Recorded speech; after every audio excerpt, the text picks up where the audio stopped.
Good evening. Happy December 1st. This is America's Supermom, and I am on for an episode of the mistakes of motherhood. I love acronyms, and that's what comes to mind when I think of mom mistakes of motherhood.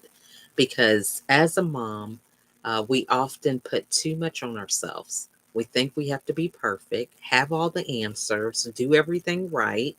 And a lot of that is a recipe for disaster. I know that firsthand myself. So, just to introduce myself, I am America's Supermom, mother of 15 children.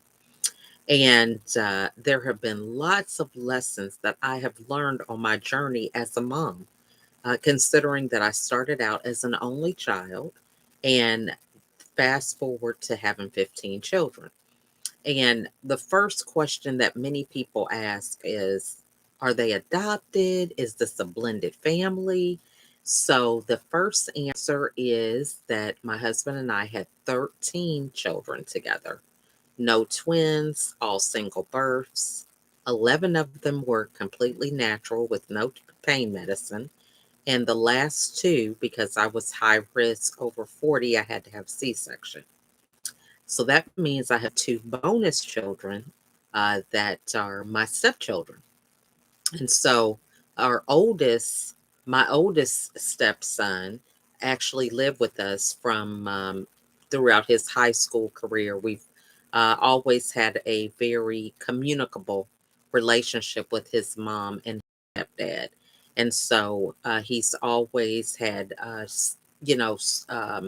we've had visitation where we switch back and forth with certain holidays. We might get them for Thanksgiving one year, the next year we would have him for Christmas, that type of thing. And he moved with us full time when we moved to Georgia.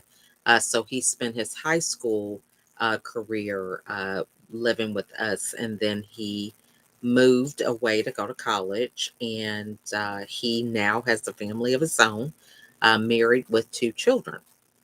And so he is our oldest. He is 32, soon to be 33. It's crazy. So we are really excited to have this family that definitely there is never a dull moment. So I wanted to come on and talk about some of the things that a lot of people ask me as a mom with a lot of children. And so I can't get it all into one episode. And you know what? Our attention spans are just not what they used to be. You know how you could sit people down, tell them a story, but we get so anxious about being still. We feel like we always have to be moving, chasing this, chasing that, it's hard for us to focus. Or we're trying to do two or three different things, but it's like our minds are so busy that we're trying to keep up with the things that we're thinking instead of slowing down, sitting down, and being present. But anyway, that's a whole nother episode. So today I want to talk about um, the mistakes that many of us make before we get married when it comes to even finding the right mate. So I don't know. I was just inspired by this because I have two of our six sons that are married and none of our daughters. And one of our daughters already has a son, but none of them are married. And so I just pondered the thought about really diving into what it's like to date these days, how it's different than how I grew up. My husband and I have been married for, it'll be 30 years in January. I just can't believe it. But, um, how did we get to this point? And both of us have exceeded the number of years that our parents were married because my parents got a divorce, his parents got a divorce. And so we kind of carved our own path. We hadn't really had an example when it comes to our parents for longevity with their particular relationships. Now, my mom remarried and her husband passed away, but they were married for over 30 years. So, just understanding that dynamic of marriage and everything. So, the question or the mistake that I would talk about today is how women usually are chasing men. And so you can have a lot of the statistics that talks about women outnumbering men and all these different things. But I believe the scripture, and the scripture says that he who finds a wife finds a good thing. So I think this is very important to highlight because there is no way that someone can find you if you're not in position and you're out looking somewhere else, right? So you think about it. As a female, it should be a situation where men are courting you. You know, they are trying to get your attention. They are spotting you being busy, being who you are, right? It's not like you have to impress anybody. You just have to be who you are. And they find you and then they do all the courting to win you over. So a lot of these type of courtesy or court techniques, we've kind of gotten away from because we get a lot of impatience going on where we feel like we want to plant a seed today and have a harvest tomorrow, right? We don't want to go in that in between time.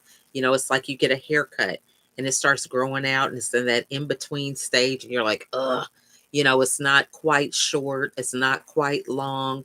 And so you just feel like it's kind of awkward. Well, we go through that with life and we just don't like the awkward times. We don't want to embrace that. We want either all or nothing, usually. So I think the first mistake that I can say that just didn't serve me was chasing after men, right? Boys at the time. You want to date this guy, you think he's cute or whatever, or you have a crush, but it's all about understanding the prize that you are for your future husband and realizing that there is work to be done on you and enjoying who you are so that when that right person comes, you don't really feel like you have to conform, seek validation, and do all these other things. Now, I also want to be able to apply some of these principles to business, right? So there's another scripture. It's in Deuteronomy. I have to look this one up because I just do not have it memorized, okay? But it is Deuteronomy chapter 8. Okay, verse 18. And this is the New International Version. And it says, but remember the Lord your God, for it is he who gives you the ability to produce wealth and so confirms his covenant, which he swore to his ancestors as it is today.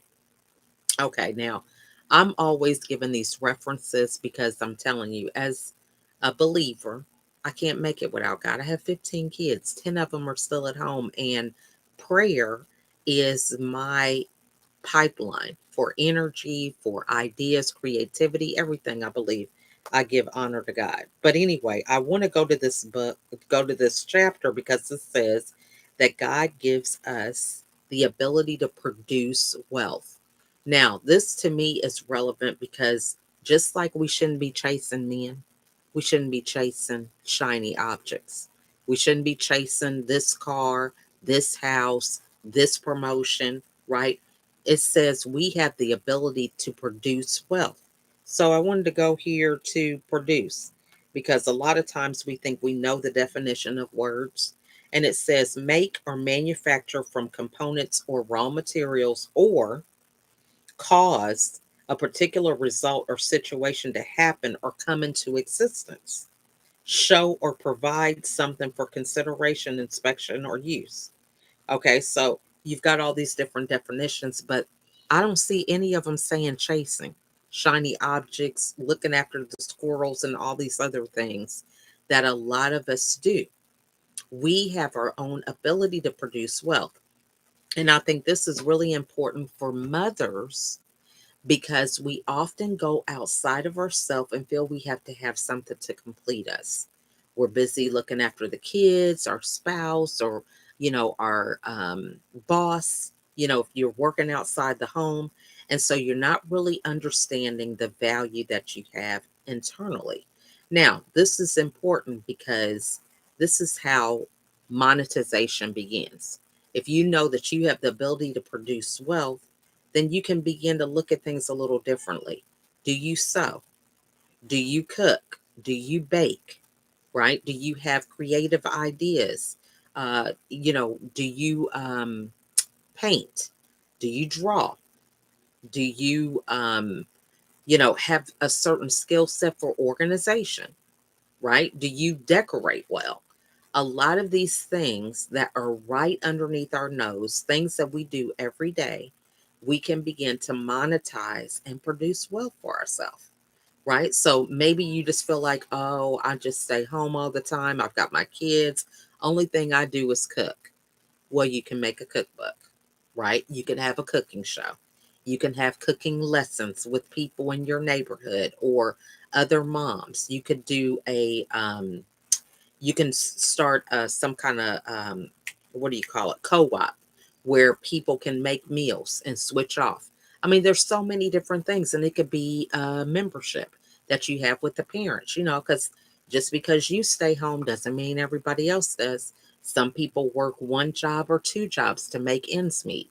So this is an opportunity where you can cook, you can prepare meals for the staff of the school. Maybe they're working uh 40 plus hours a week and they don't have time to make meals. So you can make up some casseroles and sell them to the staff so that when you pick up your kids, you can drop off the casseroles, and that could be money for books for the kids or school supplies or things like that. So when we think about producing wealth, right, it is something that we have the ability to do. It's in the scripture. Okay. That's what we have, the ability to be able to use our skills and talents and make money for ourselves because we can provide value to other people that could benefit from that value that we provide. And this is how the bartering system has come into play, and now we have transformed that bartering to where we are given monetary um, funds for whatever it is that we find of value.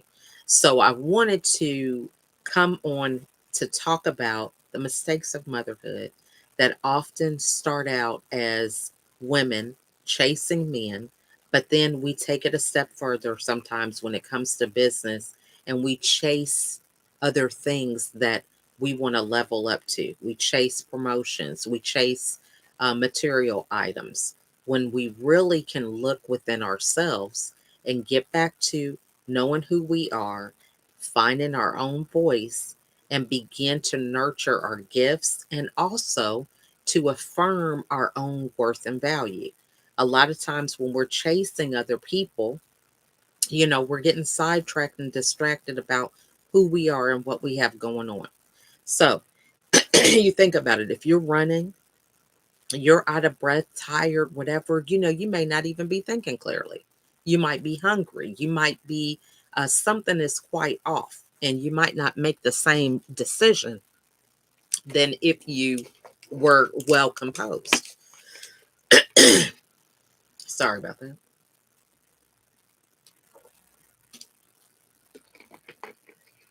It never fails. When you get on video, you get something going on with your throat.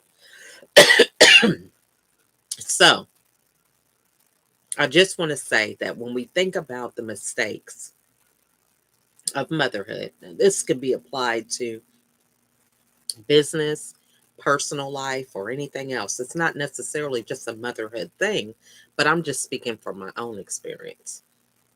Thinking about how can I learn that lesson and teach it to other people. Now, we would only have to reflect for ourselves and say, hey, am I chasing shiny objects? Am I chasing people? Am I chasing friends? And am I chasing, success, status? This is something that we have to evaluate for ourselves.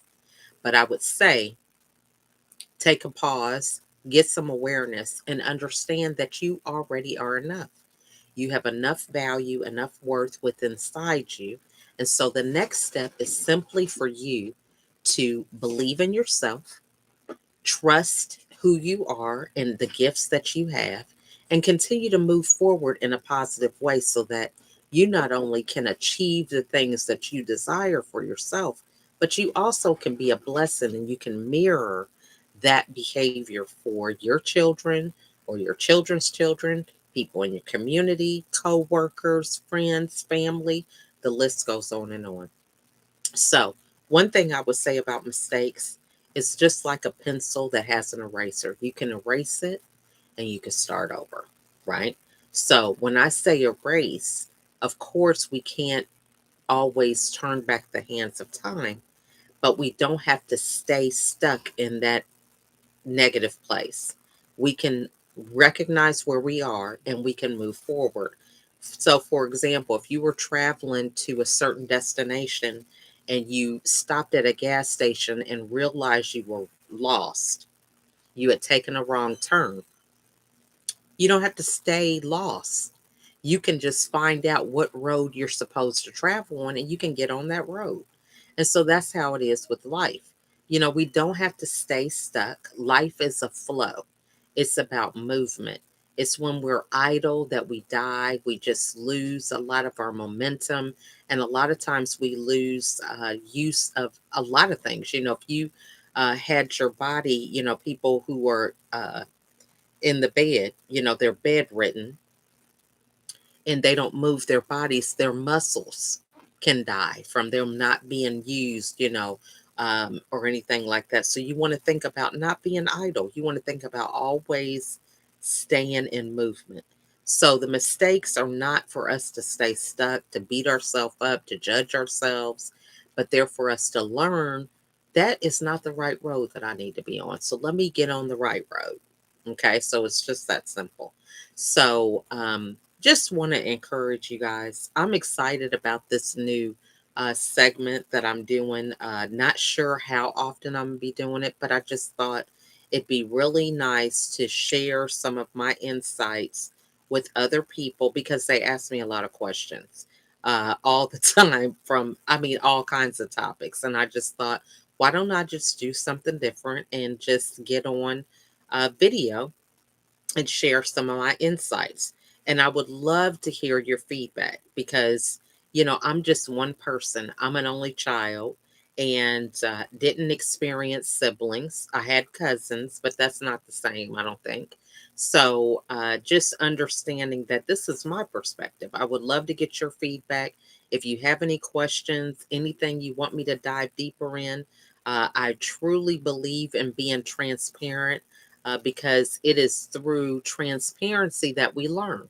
It doesn't do any good for me to feel like, oh, I've arrived and, that was a thing of the past and I don't know what to tell you because I believe it's our ability to be vulnerable that makes us approachable so that we can impact the lives of more people.